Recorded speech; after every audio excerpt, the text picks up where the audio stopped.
Oi, gente, sejam muito bem-vindos a mais um episódio do nosso podcast Papo de Articulação. Eu sou a Rafa. E eu sou a Ariane. Se você está chegando aqui agora, este é o espaço onde a gente descomplica a saúde das suas articulações. E hoje nós vamos falar sobre um momento que mexe muito com a cabeça de qualquer pessoa, que é quando você recebe aquele diagnóstico de osteoartrite e vem a famosa pergunta: e agora, a minha vida travou? Com certeza, Ari, principalmente porque começam a aparecer no laudo médico termos como artrose, desgaste, degenerativo, e são palavras que são pesadas. Dá a sensação de que o seu corpo está desmoronando. Mas hoje a gente está aqui para te provar o contrário. O diagnóstico não é o fim, ele é, na verdade, o seu ponto de partida para se cuidar melhor. Perfeito. E como a gente sabe que a teoria sem a prática não resolve a dor de ninguém, a gente preparou um combo especial hoje. Além de desmistificar esse diagnóstico, nós vamos te dar um guia super prático para transformar a sua casa e a sua rotina em verdadeiras aliadas contra a dor. Então, ajeita o fone, respira fundo e vem com a gente. No nosso último encontro, a gente conversou com um fisioterapeuta e ficou bem claro que o movimento é essencial, lembra? O repouso absoluto e eterno caiu por terra. Caiu mesmo, só que a gente sabe que na prática o medo fala mais alto. Então, quando a pessoa ouve que tem um desgaste, a primeira reação do cérebro é: deixa eu ficar quietinho aqui no sofá para não gastar mais. É um instinto de proteção, mas que infelizmente piora o quadro. Exatamente. E por isso hoje a gente vai continuar essa conversa destrinchando os maiores mitos que cercam a osteoartrite. Porque quando você entende o que realmente está acontecendo no seu corpo, o medo diminui e a sua recuperação acelera. Então vamos começar pelo maior gerador de ansiedade da atualidade, que é o bendito exame de imagem, seja o raio-x, a tomografia ou até a ressonância. Ih, Rafa, essa história eu conheço bem. A pessoa pega aquele envelope do exame, abre antes de ir ao médico, lê a palavra desgaste ou redução do espaço articular e pronto. O mundo já desaba ali mesmo, na sala de espera. Mas escuta com atenção o que a gente vai te falar agora. O exame de imagem mostra apenas a sua estrutura óssea. Ele não vai mostrar sua força, nem sua capacidade de superação, nem sua flexibilidade e muito menos vai definir a sua qualidade de vida. Gente, a ciência já provou isso exaustivamente. Existem milhares de pessoas por aí que têm artrose avançada, aparecendo no raio-x, mas que não sentem nenhuma dor no dia a dia. Elas caminham, viajam, brincam com os netos normalmente. E também existe o oposto, pessoas com dores chatas, mas cujo exame mostra uma articulação quase perfeita. Ou seja, você não é o seu raio-x. A imagem é só uma foto de um momento, mas o seu corpo é um filme em movimento. Tem muita gente com osteoartrite que treina na academia, corre, faz hidroginástica e vive de forma superativa. E entender isso ajuda a ajustar uma expectativa muito importante na nossa cabeça. Sabe por quê? Porque muita gente recebe o diagnóstico esperando uma pílula mágica que traga a cura completa, que apague a artrose do mapa. Pois é, e quando descobrem que é uma condição crônica, desanimam. Mas a verdade é que o objetivo realista e totalmente possível do tratamento não é fazer o seu joelho voltar a ter 15 anos de idade. O objetivo é fazer você voltar a viver com conforto, com independência e com o máximo de bem-estar. Não é sobre parar a vida por causa da osteoartrite, é sobre aprender a conviver com ela de um jeito leve. Outro mito clássico que a gente precisa derrubar agora é: isso é coisa da idade, estou ficando velho. Olha, se fosse só a idade, todo idoso teria dor nas mesmas articulações e nenhum jovem teria. E não é assim que funciona. A osteoartrite é uma condição multifatorial. O que isso significa? Que ela é o resultado de uma somatória de coisas ao longo da sua história. Isso envolve genética, envolve o histórico de lesões que você teve lá atrás, como aquela torção no tornozelo, jogando bola na juventude, por exemplo. Envolve a sobrecarga repetitiva mecânica e principalmente o sedentarismo, quando os músculos enfraquecem e a articulação fica desprotegida. Então, tira esse peso das costas de achar que é só o relógio correndo. É um conjunto de fatores e a boa notícia é que, sobre muitos desses fatores, como a força muscular e o peso corporal, você tem total controle para mudar o cenário a partir de hoje. Agora vamos falar de dor, porque a forma como a gente interpreta a dor muda o jogo. Tá, vamos usar uma analogia bem simples. Pensa na dor aguda como um alarme de incêndio de sua casa. Se você encosta a mão numa panela quente, o alarme toca. Dói na hora para você puxar a mão e se proteger. Houve uma lesão real ali, o perigo é imediato. Perfeito. Já a dor crônica, que é mais comum na osteoartrite de longa data, funciona de um jeito diferente. É como se o incêndio já tivesse sido controlado, o perigo passou, mas o sistema do alarme ficou desregulado, sensível demais. Então, qualquer ventinho ou mudança de tempo faz o alarme disparar e tocar aquele som estridente. E o que acontece na cabeça do paciente? Ele acha que toda vez que dói, a articulação está se quebrando ou se desgastando mais. Mas muitas vezes é só o seu sistema nervoso central que está hipersensível. Saber disso te dá paz de espírito para entender que sentir dor nem sempre significa que você está lesionando o seu corpo ao se mover.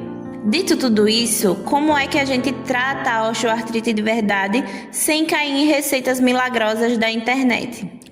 A gente gosta de resumir o tratamento de sucesso em um tripé. Se faltar um pé, a banqueta vai cair. Então, o primeiro pilar é o acompanhamento médico para alinhar os diagnósticos e as medicações se for necessário. O segundo pilar é a fisioterapia ou educação física direcionada, que vai devolver o movimento, estabilizar a junta e tirar a sobrecarga do osso. E o terceiro pilar, que talvez seja o maior deles, é o estilo de vida, o que envolve a sua rotina diária, a qualidade do seu sono, o manejo do estresse e como você se alimenta. É a consistência desses conjuntos que faz o milagre acontecer. E aqui vai um alerta bem importante sobre o pilar médico. A gente vê muita gente que começa a tomar um medicamento ou suplemento prescrito e porque não sentiu uma melhora mágica em 3 dias, para de tomar ou muda a dose por conta própria. Isso é muito comum, mas lembre-se, remédios para condições crônicas muitas vezes precisam de semanas para acumular no organismo e começar a modular a inflamação. Não façam ajustes sozinhos, converse sempre com um profissional que te acompanha. Ari, tem um ponto psicológico que eu acho que a gente não pode deixar de falar hoje: o poder das palavras. Com certeza. Tem palavras que os profissionais de saúde usam, ou que a gente lê no Google, que entram na nossa mente como uma sentença de prisão. Termos como osso com osso, ralando, destruição de cartilagem. O cérebro escuta osso com osso e imagina uma britadeira funcionando dentro do joelho. Esse medo absurdo, ele tem um nome específico, que é a cinesiofobia, que é o medo irracional de se movimentar por achar que vai piorar a dor. E sabe qual é a ironia cruel disso? Quando você fica com medo e para de andar, para de sentar e levantar, os seus músculos eles enfraquecem e atrofiam. Sem músculo para amortecer o impacto, adivinha, a articulação sofre mais e a dor aumenta, ou seja, o medo do movimento gera mais dor. Precisamos quebrar esse ciclo. Bom, agora que a gente já limpou a sua mente de todos esses mitos e medos, vamos para a prática real? Vamos falar de como você pode agir dentro do seu próprio lar para dar um alívio imediato para suas juntas. Isso mesmo, vamos entrar no tema Sua Casa, Seu Refúgio, porque às vezes você faz a fisioterapia certinho, 2 vezes na semana, mas passa outras 165 horas da semana massacrando as suas articulações com pequenos hábitos errados dentro da sua casa. Então vamos começar por algo básico: a altura das cadeiras, do sofá e do vaso sanitário da sua casa. Já reparou como é difícil levantar daquele sofá super macio que afunda? Nossa, parece que a gente precisa de um guindaste para sair dali. Quando o assento é muito baixo, o ângulo do seu joelho e do seu quadril exige uma força muscular e uma pressão interna gigantesca para te colocar de pé. O ideal é que as suas cadeiras e sofás tenham uma altura onde seus pés fiquem firmes no chão e seus joelhos formem um ângulo de 90 graus, facilitando o levantar sem precisar desabar na hora de sentar. E agora vamos olhar para os seus pés. O calçado que você usa dentro e fora da casa é o pilar de sustentação de todo o resto do corpo. Muitas pessoas amam aquele chinelinho de borracha super gasto, fininho, totalmente plano. Mas a verdade é que esses calçados sem nenhum amortecimento ou que são rígidos demais transmitem todo o impacto da pisada direto para o tornozelo, para o joelho e para a coluna. Então gravem essa frase. Às vezes a dor começa no chão e sobe para o resto do corpo. Então busque usar, mesmo dentro de casa, sandálias ou calçados estruturados, com uma leve elevação no calcanhar e um bom amortecimento. Isso reduz muito a vibração do impacto gerado nas articulações. E outra sacada de ouro para o dia a dia é a organização da sua cozinha e do seu banheiro. Facilita a sua própria vida. Pois é, então se você tem osteoartrite na coluna ou nos joelhos, por que raios as panelas mais pesadas ou os pratos de uso diário ficam guardados no armário mais baixo, quase no chão, ou lá em cima, onde você precisa se esticar para pegar? Deixe tudo o que você mais usa na altura da sua cintura ou dos seus olhos. Evitar o movimento repetitivo de agachar profundamente ou esticar os braços com pesos várias vezes ao dia poupam uma energia absurda das suas juntas. E isso nos leva ao conceito mais bonito e libertador da reabilitação, a gestão de energia, que significa basicamente parar de querer ser um super-herói e não fazer tudo de uma vez só. Exato. Sabe aquele dia em que você acorda empolgado e resolve limpar a casa inteira, lavar roupa, ir ao supermercado e arrastar o móvel? No final do dia você vai estar exausto e passa os 3 dias seguintes na cama travado de dor. O segredo é fracionar. Divida as tarefas domésticas ao longo da semana.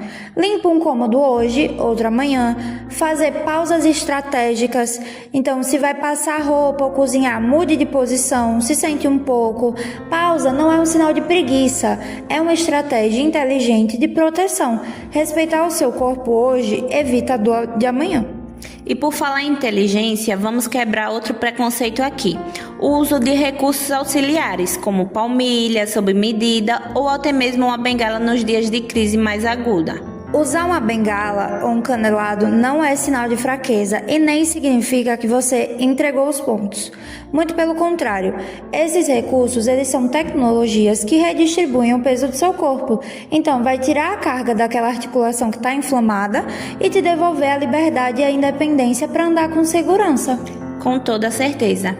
E para fechar o nosso combo prático com chave de ouro, vamos falar do sono. Quem dorme mal sente mais dor. Isso é pura biologia. É durante o sono profundo que o nosso corpo produz substâncias anti-inflamatórias naturais e regula o nosso sistema de percepção da dor. Se você passa a noite rolando na cama, acordando o tempo todo, o seu cérebro acorda no dia seguinte muito mais sensível a qualquer estímulo doloroso. Então, invista na sua higiene do sono. Desligue as telas um pouco antes de deitar, deixe o quarto bem escurinho, ajuste os travesseiros para apoiar bem os joelhos ou a coluna e faça do seu descanso uma prioridade no seu tratamento.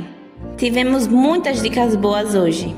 E para não ficar só nas nossas palavras, a gente quer propor uma ação concreta para quem está ouvindo a gente agora. É o nosso desafio da semana.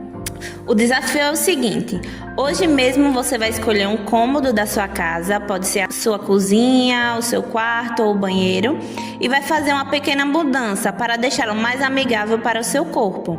Pode ser mudar um objeto de lugar, trocar o chinelo velho ou ajustar a altura de uma almofada. Lembre-se sempre, o seu diagnóstico não define o seu futuro. O seu ambiente e as suas escolhas diárias, sim. Compartilhe esse episódio com aquele amigo ou familiar que precisa desse choque de ânimo e de dicas práticas. Muito obrigada pela companhia de hoje. Fiquem bem e cuide-se. E até o próximo episódio!